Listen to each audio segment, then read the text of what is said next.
Hatayt tabas uus maavärin ja nii uskumatu, kui see ka ei tundu, aga see linn on veel halvemas seisukorras, kui oli 3 päeva tagasi, mil me siit läbi käisime.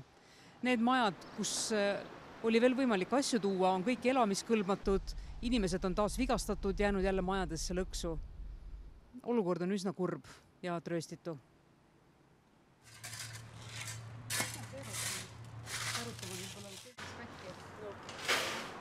Bize düşünen olmadı. Yani Olmadı. Hiç kimse gelen, düşünen yok. Väga vihased.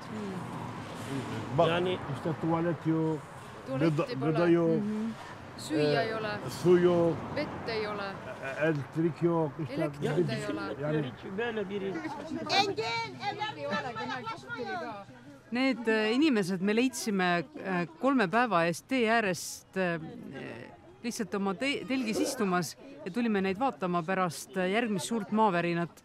Ja kuna me nüüd oleme juba nendega vanad tuttavad, siis nad näitasid meile ka majatagust telki, kus nad suurema osa oma aega veedavad mitme perega koos. Yoksa kimse gelip bize ihtiyacımızı bir şey sormadı. Süleyman. Et ei tea üldse. Ben de medyacıyım. Ben sportta çalışıyorum. Sporta. Jaa.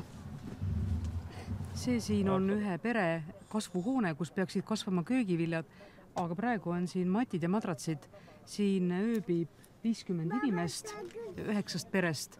Need on, nagu ikka Türgis, need on sugulased ja nad ei ole saanud mingit abi, ei ole siia jõudnud, see on ääremaa, see Samanda, ja nad ei ole saanud telke, toitu, mitte midagi.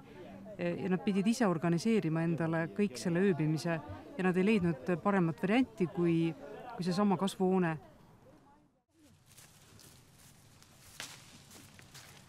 Dur abi çeksin seni. Git oraya git. Merhaba. Hello.